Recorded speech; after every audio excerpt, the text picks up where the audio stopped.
rendu célèbre ce petit village du Gabon, au nord du fleuve Ogooué, simplement parce qu'il a choisi d'y passer sa vie, il y a 50 ans.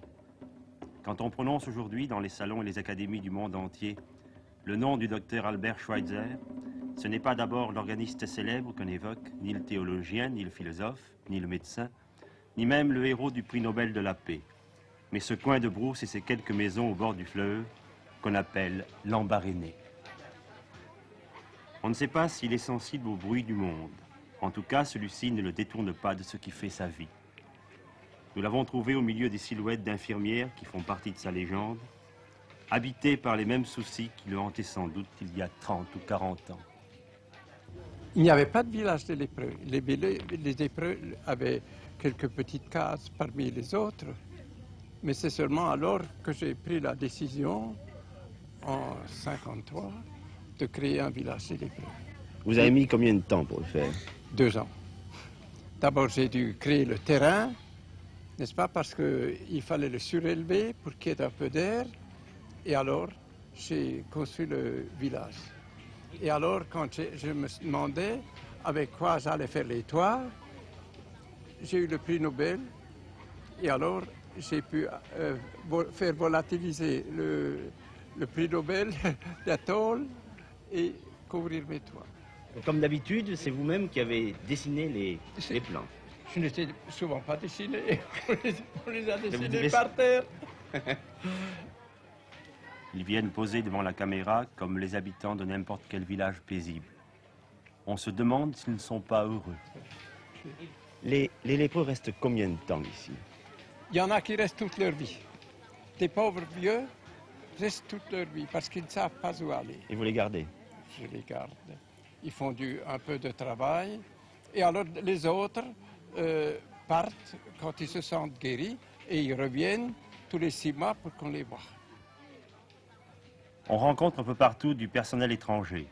Ces médecins internationaux, parfois célèbres, qui sont là, ne traitent pas leurs malades comme à Paris ou à New York. Par exemple, nous pensions qu'à chaque bâtiment correspondait une catégorie différente de malades. Vous parlez européen. Ah bon? Il y a ici des tribus différentes, avec des langages différents. Alors on lui dit, va où on parle langue pour toi. Alors il ira chercher un groupe des gens de sa tribu. Et ceux-là l'aideront s'il faut l'aider. Parce que s'il avait affaire avec des étrangers, il ne l'aiderait pas. Et c'est ainsi qu'ils se groupent comme ils veulent. On n'assigne pas tel et tel lit à tel et tel. Tout se fait librement. Quand ils viennent vous en consultation, est-ce qu'ils amènent leur nourriture ou non? Ils peuvent amener la nourriture pour 2 jours. Mais les bananes, c'est lourd. Le manioc, c'est lourd. Ils ne peuvent pas porter. Alors, comment faites-vous? Mais je les nourris. Je les nourris. Il n'y a rien d'autre à faire. En forêt vierge, il n'y a rien d'autre à faire que de le nourrir. Et qu'est-ce qu'ils font de leurs animaux pendant qu'ils sont chez vous? De leurs animaux, si c'est un chien, un chat, peut-être une chèvre, ils l'amènent. Aussi? Reçu, naturellement. Et vous les nourrissez aussi? Aussi nourris.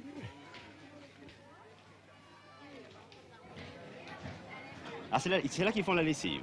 Pour l'hôpital. Pour l'hôpital, bon. Ce sont des femmes qui sont venues avec des malades. Et alors, on les nourrit, mais elles sont obligées de faire la lessive, la grande lessive pour l'hôpital. Et là, docteur? C'est le coin des enfants, ce sable. Parce que la mère est obligée d'aller laver le linge ou de chercher quelque chose, alors elle met son enfant là-dedans, il reste là avec les autres enfants. Est-ce qu'il cherche à soigner les gens ou est-ce qu'il cherche à les rendre heureux? Il est peut-être aussi fier des cultures et surtout du verger qu'il a planté pour ses malades que des salles de soins qu'il a aménagées pour eux. C'est qu'autrefois, dans la forêt vierge, il n'y avait aucun arbre fruitier. Ici, c'est lui qui les a amenés. Comment s'appelle cet arbre, docteur? C'est le célèbre arbre à pain, importé de Tahiti. Vous l'avez trouvé en arrivant ici? Trouvé? Non. J'ai trouvé un plant que j'ai mendié aux indigènes et j'ai planté l'arbre moi-même. Parce qu'il rend les mêmes services que la pomme de terre. Vous pouvez faire une soupe aux pommes de terre, vous pouvez faire salade aux pommes de terre, vous pouvez faire des frites. Chez lui, le philosophe n'est jamais très loin du jardinier. Attentif comme lui. Voici un arbre qui a poussé un arbre fruitier qui a poussé par hasard, ici au milieu des grands manguiers. Alors je lui ai dit, si tu peux exister, je te laisse grandir. Et maintenant, il existe et il porte des fruits. Cet universitaire n'aime pas les systèmes métaphysiques qui ne sont pas utiles aux hommes. Il a passé une bonne partie de son existence à chercher une règle de vie qui puisse aider les hommes à vivre. Une éthique. Le moment où un philosophe trouve sa règle d'or ressemble sans doute à ce qu'on appelle le bonheur. Docteur, c'est une question qu'on pose habituellement, qui peut-être a un sens plus précis avec vous. Quel est le meilleur souvenir de votre vie? Vous me prenez au dépourvu. Oui. J'ai beaucoup de bons souvenirs, alors ne me demandez pas le meilleur. Est-ce que... Moi, j'avais pensé, personnellement, en lisant vos livres, que c'était le jour où vous aviez découvert le principe de votre philosophie. C'est-à-dire le principe du respect de la vie. Probablement, c'est ça. Comment ça s'est passé? Ça a été un certain soir, je crois. Non. N'est-ce pas, j'ai douté de notre civilisation depuis que Nietzsche avait publié ses écrits et que les gens étaient enclins à quitter l'idéal de la véritable éthique et de s'adonner à l'idéal de la force. Et alors ceci, ça m'a vraiment impressionné. Mais en vous lisant, j'avais compris que cette idée même du respect de la vie, vous l'aviez eue brusquement un certain jour. Quand je suis revenu de Port-Gentil, sur le fleuve, vers le soir, je me demandais quelle est la solution du problème de l'éthique. Et tout à coup, le mot « respect de la vie » était devant moi. Je ne sais pas comment. Ça a été une bonne nuit, non? Oh, je n'ai pas dormi. Vous avez écrit tout de suite? Ah, j'ai fait d'abord des esquisses, parce que d'abord je ne comprenais pas tout à fait, n'est-ce pas? Mais quel est l'essentiel de cette philosophie, docteur? Mais l'essentiel de cette philosophie, c'est que vous vous rendiez compte que vous êtes responsable de tout ce que vous faites envers n'importe quelle créature, soit homme, soit une pauvre fourmi. Si je vous comprends bien, une fourmi est aussi respectable qu'un homme. Mais c'est l'homme qui connaît le mieux, n'est-ce pas? Qui a évolué. Mais il y a aussi d'autres créatures, un chien, par sa fidélité, n'est-ce pas? Et combien d'histoires on a, vous voyez, moi j'ai un chien qui a adopté un pauvre singe. Oh non, quand on cherche parmi les manifestations éthiques dans les créatures, on trouve d'admirables histoires. Ce pélican s'appelle Parsifal, du nom du héros de Wagner. Les antilopes, elles, sont utiles et le fournissent au docteur l'engrais nécessaire aux plantations. Une fois, il y a un journaliste de Paris qui est venu, il m'a dit, vous vous occupez de la civilisation philosophiquement et historiquement. J'ai dit, oui, monsieur. Pourriez-vous me dire quel est le commencement de la civilisation? J'ai dit, oui, monsieur. Lequel est-ce? C'est le fumier. Parce que le fumier permet aux hommes de rester sédentaires. Et quand il n'y a pas de fumier, on est toujours semi-nomade. Et dans ce pays, les villages étaient semi-nomades parce qu'ils ne pouvaient rester que 3 ans à la même place, à côté de leur plantation. Et après, ils étaient obligés de se déplacer et qu'on fasse une nouvelle plantation.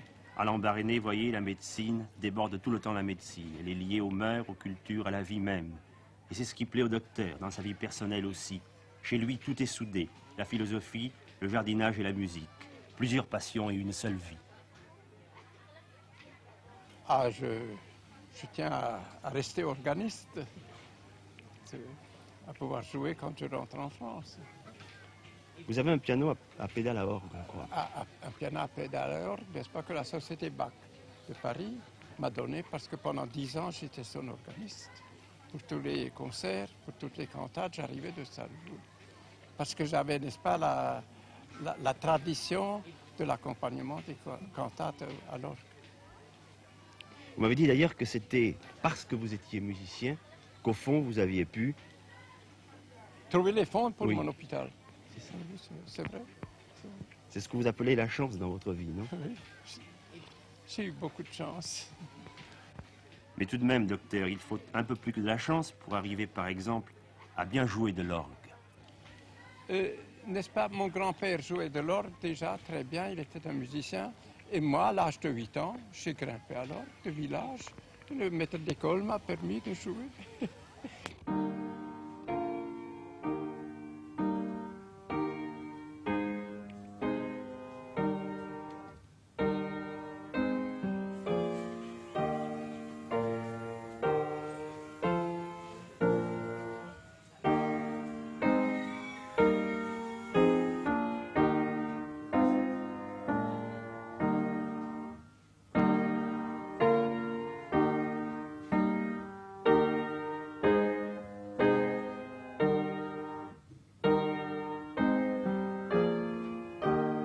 Il y a 50 ans qu'il joue ainsi dans la salle à manger de Lambaréné, sur le piano à pédale d'orgue. Toujours un peu désaccordé à cause du climat. Vous avez été dans votre vie un musicien, un organiste, un écrivain, un philosophe et un médecin. Et un pasteur. Et un pasteur. J'ai prêché 10 ans à l'église Saint-Nicolas de Strasbourg. Ça fait donc plusieurs activités que vous avez presque réussi à mener de front continuellement, Oui. sauf la théologie. Maintenant, vous avez 86 ans. Est-ce que, quand vous pensez à votre vie, vous n'auriez pas préféré n'assurer qu'une de ces vocations et peut-être plus profondément? Je suis tellement rempli de reconnaissance pour tout ce qui m'a été dans la vie donné, que je ne pense pas à autre chose. Je veux continuer ma vie comme elle est, jusqu'à ma fin. Depuis 50 ans, pas un matin, il n'a imaginé qu'il pourrait faire la même chose ailleurs. Il est tombé ici presque par hasard, comme les germes de ces arbres fruitiers. J'ai marché instinctivement, comme tout homme doit marcher instinctivement dans sa vie. Je comprends, mais pourquoi Lambaréné? Pourquoi l'Afrique? La destinée a été Lambaréné. De quelle façon, j'espère? Mais je ne sais pas. Ça s'est présenté, n'est-ce pas? J'avais des amis qui étaient ici missionnaires. Alors j'ai choisi Lambaréné. On m'a dit, il y a la maladie de sommeil, il faut lutter. Alors je suis venu d'abord pour la maladie de sommeil. Et après, mon hôpital est resté, est devenu plus grand. Je me sens tellement privilégié dans ma vie que je ne puis pas penser qu'elle pourrait être autre. Mais je sais que j'ai été privilégié dans ma vie.